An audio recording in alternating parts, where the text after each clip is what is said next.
ஊதிய உயர்வு உள்ளிட்ட பல்வேறு கோரிக்கைகளை வலியுறுத்தி நாடு முழுவதும் வங்கி ஊழியர்கள் வேலை நிறுத்தத்தில் ஈடுபட்டுள்ளனர். இதனால் வங்கி சேவை முற்றிலுமாக முடங்கி போயுள்ளது.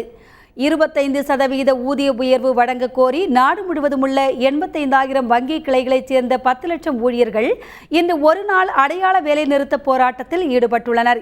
இதன் ஒரு பகுதியாக சென்னை வள்ளுவர் கோட்டத்தில் வங்கி ஊழியர்கள் சங்கம் சார்பில் கோரிக்கைகளை நிறைவேற்ற வலியுறுத்தி ஆர்ப்பாட்டம் நடைபெற்றது. போராட்டங்கள் வெல்லட்டும். நவம்பர் 12 அகில இந்திய வேலை நிறுத்தம் வெல்லட்டும். பேச்சுவார்த்தையை தொடர்ந்து நடத்து. விலைவாசிக்கேற்ற ஊதிய உயர்வு எங்களது கோரிக்கை. விலைவாசிக்கேற்ற ஊதிய உயர்வு எங்களது கோரிக்கை.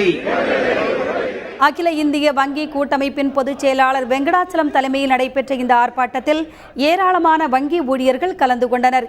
தங்களது நியாயமான கோரிக்கைகளை நிறைவேற்ற மத்திய அரசு முன்வர வேண்டும் என அவர்கள் வலியுறுத்தினர். இந்தியாவில் 5 லட்சம் கோடி வராக்கடன் இருக்கும்போது அதை வசூலிக்க வேண்டும். அதை வசூலிக்க தவறிவிட்டு அதன் காரணமாக மொத்த லாபத்தில் அந்த பணத்தை ஒதுக்கிவிட்டு நிகர லாபம் குறைவு என்று சொல்லி எங்களுடைய விலைவாசி ஏறும்போது அதற்காக ஊதியத்தை உயர்த்தி கேட்கும் போது அதை மறுப்பது எந்த விதத்திலும் நியாயம் கிடையாது. 2014ஆம் ஆண்டு கூட 1,27,000 கோடி மொத்த லாபம்.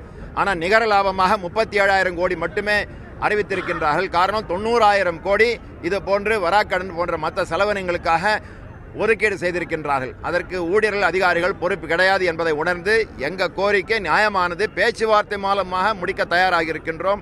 உடனடியாக முடிக்கவில்லை என்று சொன்னால் இன்னும் மேலே போராட்டத்தை தீவிரப்படுத்த வேண்டிய அவசியம் ஏற்படும்.